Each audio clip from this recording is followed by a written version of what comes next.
नमस्कार, मैं हूं अंकुर और आप देख रहे हैं सत्यहिंदी.com। सत्य हिंदी की एंड्रॉइड ऐप डाउनलोड करने के लिए आप सब इसके वीडियो के डिस्क्रिप्शन में जाइए। वहां पे आपको एक लिंक मिलेगा जहां से आप ऐप डाउनलोड कर सकते हैं। अब एक नजर डाल लेते हैं अब तक की खबर। कांग्रेस पार्टी का अंदरूनी घमासान थमने का नाम नहीं ले रहा है। विवाद बढ़ता जा रहा है और नए नए लोग जुड़ते जा रहे हैं। ताजा घटनाक्रम में पूर्व विदेश मंत्री सलमान खुर्शीद ने असंतुष्ट धड़ा G23 पर करारा हमला करते हुए उनके नाम एक खुला खत लिखा है। उन्होंने पार्टी के अंदरूनी लोकतंत्र का हवाला देते हुए कहा कि हजारों कांग्रेस कार्यकर्ता हैं जिन्हें पार्टी से कुछ नहीं मिला है या बहुत ही कम मिला है, वे भी लोकतंत्र में यकीन करते हैं। उन्होंने असंतुष्टों को निशाने पर लेते हुए उन्हें याद दिलाया कि पार्टी के आंतरिक चुनाव सही समय पर कराए जाएंगे, ये उन्हें पता है। वे कांग्रेस कार्यकारी अध्यक्ष और बाद में कांग्रेस कार्य समिति की बैठक में इस पर राजी हो चुके हैं, लेकिन उन्होंने समय देखकर गोल पोस्ट बदल दिया है। पार्टी के प्रति असहमति दिखाने के लिए जम्मू में जमा हो गए और वे ऐसा ही हरियाणा में करने वाले हैं। लगभग 100 दिनों से जारी किसान आंदोलन की धार कमजोर नहीं हो रही है। किसान नेता लगातार किसान महापंचायतें कर रहे हैं। इस बीच किसान नेता राकेश टिकैत ने एक दावा करके बीजेपी की चिंता बढ़ा दी है। टिकैत ने कहा कि बहुत जल्द ही इसी महीने आंदोलन के समर्थन में एक बीजेपी सांसद का इस्तीफा होगा। उन्होंने कहा कि जितने बीजेपी के सांसद हैं उतने दिन ये आंदोलन चलेगा। बोलने की आज़ादी पर अंकुश लगाने और असहमति की आवाज़ को देश के खिलाफ बताने की कोशिशों के बीच लोकतांत्रिक देशों की सूची में भारत फिसल गया है। अमेरिकी सरकार के एक एनजीओ फ्रीडम हाउस ने अपनी ताज़ा रिपोर्ट में कुछ गंभीर बातों का जिक्र किया है। 2021 में विश्व में आज़ादी लोकतंत्र की घेरेबंदी शीर्षक से जारी की गई इस रिपोर्ट में कहा गया है कि ऐसा लगता है कि भारत ने वैश्विक लोकतांत्रिक नेता के रूप में नेतृत्व करने की क्षमता को त्याग दिया है और भारत के इस सूची में नीचे जाने से दुनिया भर के लोकतांत्रिक मापदंडों पर खराब असर हो सकता है। भारत की ओर से अभी तक इस बारे में कोई प्रतिक्रिया नहीं आई है। अमेरिकी सरकार के एनजीओ फ्रीडम हाउस दुनिया भर के देशों में आज़ादी का क्या स्तर है इसकी पड़ताल करता है और इसके बाद इन्हें आज़ाद, आंशिक आज़ाद और आज़ाद नहीं की रैंकिंग देता है।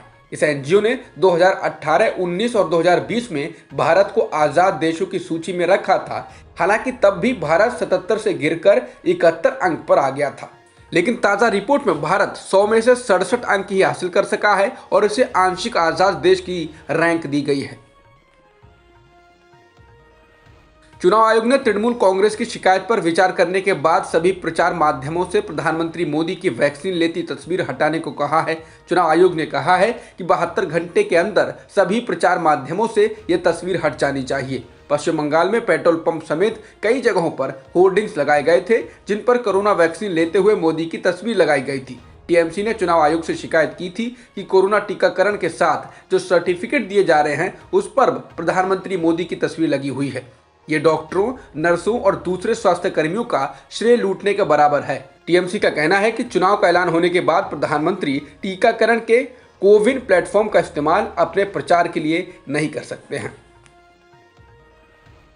बीजेपी के एक और नेता द्वारा महिलाओं से बदजुबानी करने का वाकया सामने आया है। इस बार उत्तर प्रदेश के औरैया से बीजेपी विधायक रमेश दिवाकर ने विवादित बयान दिया है। उनका एक वीडियो भी वायरल हो रहा है जिसमें वो महिला से अभद्र बातें कर रहे हैं। दरअसल इलाके की कुछ महिलाएं बीते रविवार को रमेश दिवाकर के पास विधायक होने के नाते अपनी परेशानी लेकर गई थीं। महिलाएं प्राइवेट स्कूल की फीस में छूट की मांग को लेकर विधायक के पास गईं, लेकिन विधायक महिलाओं पर भड़क गए। बातचीत के दौरान विधायक दिवाकर ने एक महिला से कहा, एक बार और आप आई थी, बच्चे आप पैदा करो और रुपया हम दें, सरकारी स्कूल किस लिए होते हैं। विधायक ने आगे कहा कि सरकारी स्कूलों में खाना कपड़ा सब मिल रहा है। इस पर एक महिला कहती है, ये जनता है, वोट आपको देती है, प्रतिनिधि आपको चुनती है। इसके बाद भी विधायक महिलाओं से बहस जारी रखते हैं। राम मंदिर का निर्माण कार्य जारी है। अब राम मंदिर के परिसर को 107 एकड़ में बनाने की योजना है, जिसके तहत राम जन्मभूमि तीर्थ क्षेत्र ट्रस्ट ने उत्तर प्रदेश के अयोध्या शहर में राम मंदिर की प्रस्तावित जमीन से सटी हुई 7,285 वर्ग फीट जमीन खरीद ली है। सितंबर 2019 में सुप्रीम कोर्ट ने अपने आदेश से राम मंदिर के निर्माण के ट्रस्ट को ये 17 एकड़ जमीन दी थी, जिसके पड़ोस में ही ये जमीन खरीदी गई है, जिससे परिसर को योजना के मुताबिक बड़ा किया जा सके। इस जमीन के लिए 1373 वर्ग फीट की दर से 1 करोड़ रुपए का भुगतान किया गया। शिवसेना अध्यक्ष और महाराष्ट्र के मुख्यमंत्री उद्धव ठाकरे ने अब आरएसएस को आड़े हाथों लिया है। उन्होंने विधानसभा में राज्यपाल के अभिभाषण पर हुई चर्चा के दौरान कहा कि स्वतंत्रता संग्राम के दौरान शिवसेना नहीं थी, लेकिन बीजेपी का आरएसएस तो था, लेकिन उसने संग्राम में हिस्सा नहीं लिया। अब भारत माता की जय के नारे लगाकर वे अपनी देशभक्ति साबित नहीं कर सकते हैं। आप सत्ता में आने के बाद भी लोगों को न्याय नहीं दिला पा रहे हैं। भारत में पिछले 24 घंटों में 24 राज्यों और केंद्र शासित प्रदेशों में कोरोना संक्रमण से एक भी मौत नहीं हुई है। स्वास्थ्य मंत्रालय ने सभी 24 राज्यों और केंद्र शासित प्रदेशों के नाम लेकर कहा कि पिछले एक दिन में एक भी व्यक्ति की मौत कोरोना के कारण नहीं हुई। वहीं देश में पिछले एक दिन में कोरोना संक्रमण के 17,407 मामले दर्ज किए गए हैं। विपक्ष के हमलों से परेशान पाकिस्तान के प्रधानमंत्री इमरान खान को सीनेट के चुनाव में भी झटका लगा है। इमरान खान की पार्टी तहरीक इंसाफ यानी पीटीआई के उम्मीदवार और वित्त मंत्री अब्दुल हाफिज शेख इस्लामाबाद सीट से चुनाव हार गए हैं। इमरान खान के लिए बड़ा झटका इसलिए है क्योंकि नेशनल असेंबली में बहुमत होने के बाद उनके उम्मीदवार को हार मिली है। पीटीआई के 9 सदस्यों ने चुनाव में क्रॉस वोटिंग की है। गिलानी को 169 वोट मिले, जबकि शेख को 164 वोट मिले हैं। 48 सीटों के लिए हुए चुनाव में पीटीआई को 18, पीपीपी को 8 और पीएमएल को 5 सीटें मिली हैं। हालांकि पीटीआई को सबसे ज्यादा सीटें मिली हैं, लेकिन इसके बाद भी इस्लामाबाद की हार के बाद विपक्ष ने इमरान से पद से इस्तीफा देने को कहा है। सीनेट के चुनाव में झटका लगने के बाद इमरान खान सरकार ने कहा है कि वह नेशनल असेंबली में वोट ऑफ कॉन्फिडेंस यानी अविश्वास मत का सामना करेगी। चुनाव नतीजों के बाद इमरान सरकार के विदेश मंत्री शाह महमूद कुरैशी ने कहा कि उनकी नज़र में ये दिन पाकिस्तान की जमहूरियत के लिए अफसोसनाक है। उन्होंने कहा कि अविश्वास मत से पता चल जाएगा कि कौन कहां खड़ा है। उनका इशारा क्रॉस वोटिंग की ओर था। दूसरी ओर जीत के बाद यूसुफ रजा गिलानी ने कहा यह जमहूरियत की जीत है।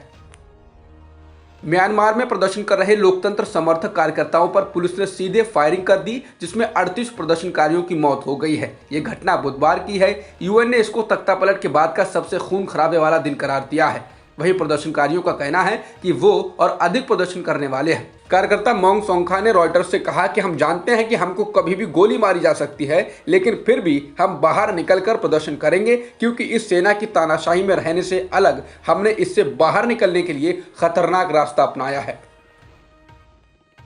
अमेरिका में संसद के निचले सदन यानी हाउस ऑफ रिप्रेजेंटेटिव्स की कार्रवाई को गुरुवार को रद्द करना पड़ा है। ऐसा पुलिस को मिली खुफिया जानकारी के आधार पर किया गया है। पुलिस को यह चेतावनी मिली थी कि एक बार फिर कुछ लोग संसद में हमला करने की योजना बना रहे हैं और वो हमला कर सकते हैं। इसके बाद सदन के बाहर सुरक्षा बल तैनात कर दिए गए और सत्र को रद्द करना पड़ा। हालांकि कैपिटल बिल्डिंग में ही बैठने वाली सीनेट ने अपनी बहस के सत्र को नहीं टाला है। भारत और इंग्लैंड के बीच आज टेस्ट सीरीज का आखिरी मैच अहमदाबाद के नरेंद्र मोदी स्टेडियम में खेला जा रहा है। इंग्लैंड ने टॉस जीतकर पहले बल्लेबाजी का फैसला किया है, जिसके बाद उसको एक बार फिर शुरुआती 2 झटके लग चुके हैं। अक्षर पटेल ने ही दोनों विकेट लिए हैं। इससे पहले इंग्लैंड ने टॉस जीतकर पहले बल्लेबाजी करने का फैसला किया। बता दें, 4 टेस्ट मैचों की सीरीज में भारत 2-1 से आगे चल रहा है। अब तक की खबरों में इतना ही। बाकी खबरों के लिए बने रहिए सत्यहिंदी.com के साथ। सत्य हिंदी का ऐप डाउनलोड करें गूगल प्ले स्टोर पर।